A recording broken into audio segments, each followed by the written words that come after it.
The very first month, I paid all costs coming in with the expectation that he'd be able to pay me back. And then for the first month, he paid me $984, I believe, which was about 2/3 of the amount that he needed to pay me for rent. And so from that moment, I had to start budgeting. I started doing a lot less of what I wanted to do. And he never paid me rent the next month or the next All right, so let's stop there. What was he supposed to be paying? It was 50-50. 50-50 of what? 50-50 of rent, utilities, and expenses. I don't think we ever fully got it in writing, but it was implied that as we would be living together, we would be paying 50% towards the house. When you say expenses, what do you mean? Food, utilities. Okay, so you were planning to split food in addition to just utilities? Yes. Did you guys have a discussion about this, Mr. Salinas? Utilities, yes. Food, I don't believe we ever really talked about. We just kind of got it as we decided to, make dinners or whatever else.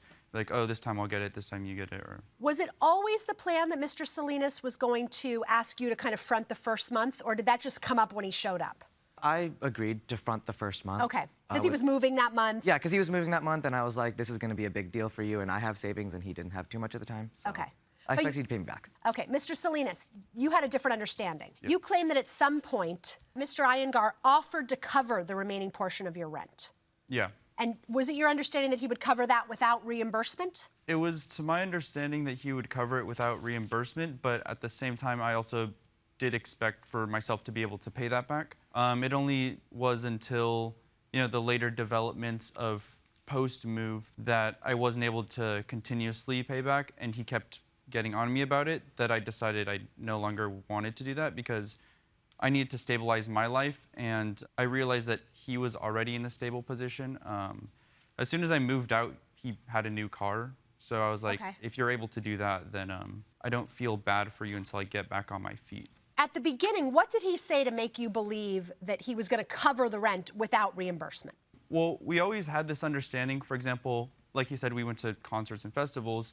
One of the very first ones that we had went to, he couldn't get the ticket, so I bought the ticket for him. Okay. And from that day, I was like, as friends, like if I buy you anything, I don't expect anything back. And he was like, okay, same thing. Sure. And as we talked about rent and everything else, we had the same conversation of like, okay, I understand that I am in a rough position. I wouldn't be able to pay back. And if I couldn't, that's fine. And I told him that I do want to pay you back. I don't like owing people money. So. Okay.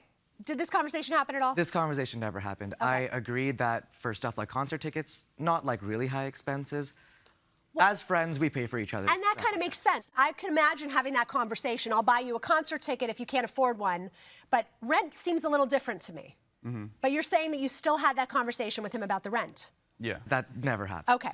What are the other expenses that you're asking him to pay, other than rent and utilities? Ubers between different places, food. He often paid for his own food, but I would often pay for food that both of us ate. I don't think ever once he paid for food that I ate. Why would that not be the same as the concert tickets?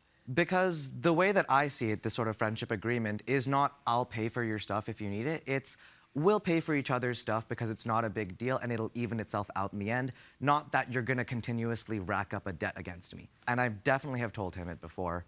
Okay. This is something that I believe pretty deeply. Mr. Salinas, why did you not expect to have to pay him back for groceries? Things like that? Because some things I did cover, whereas like maybe he did pay for some groceries and stuff like that. If we went to a bar or something, I'd get us drinks. Like he said, it would even itself out. And did that continue throughout the entire time period that you lived together? Yes. Is that true? From the very start, there was a very distinct difference between how much I paid for his stuff and how much he paid What for do you my mean stuff. from the very start? Of his move? From the very start of him moving in. Okay. And I can probably count on one hand the number of times that he paid for anything that I used.